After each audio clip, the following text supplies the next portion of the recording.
Hello bachcho, let's start with the question. And here the question says that the biological equilibrium is found among. तो biological equilibrium कहाँ found होता है? So options are producers and light में, producers and consumers में, producers and decomposers or either all of them three, यानी producer, consumer and decomposers. तो first जानते हैं biological equilibrium होता क्या है? So first here we will see the biological equilibrium. Okay. So biological equilibrium मतलब क्या होता है? Balance of nature. यहाँ पे क्या होना चाहिए? बैलेंस ऑफ नेचर, उसे हम कहेंगे बायोलॉजिकल इक्विलिब्रियम.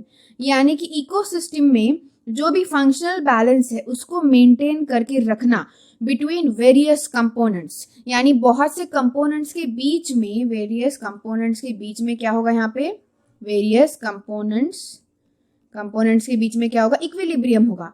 तो ये वेरियस कंपोनेंट्स जो होते हैं इकोसिस्टम के, they are the part of ecosystem.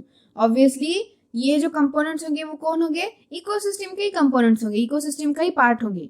तो ये जो इकोसिस्टम का पार्ट है, इकोसिस्टम के कंपोनेंट्स है, उन सब के बीच, एक दूसरे के बीच एक प्रॉपर बैलेंस मेंटेन होके रखना, एक फंक्शनल बैलेंस, एक रिलेटिव बैलेंस का मेंटेनेंस होना, ये बहुत इंपॉर्टेंट होता है. तो कभी कभी यहाँ पे जो लिमिट्स होते हैं वो कोई स्टैटिक नहीं होते, क्योंकि फ्लक्चुएट्स होते रहते हैं. तो यहाँ पे क्या क्या बैलेंस मेंटेन होता है? तो कैरिंग कैपेसिटी हो सकती है इन्वायरमेंट की, या फिर जो भी सेल्फ रेगुलेशन होता है, फीडबैक मैकेनिज्म होता है, ऐसी बहुत सी चीजें होती हैं. तो ये सारी इकोसिस्टम के कंपोनेंट्स के बीच में मेंटेन होती है. और इकोसिस्टम के कंपोनेंट्स कौन कौन से हैं?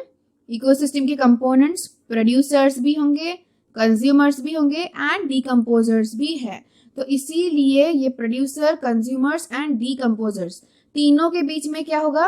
तीनों के बीच में प्रॉपर बायोलॉजिकल इक्विलिब्रियम यानी कि बैलेंस ऑफ नेचर जो है वो मेंटेन होके रहेगा. इसलिए biological equilibrium is found between all of these three, यानी कि हमारा करेक्ट आंसर ऑप्शन होगा D. So I hope you got the answer very well. Thank you and all the best.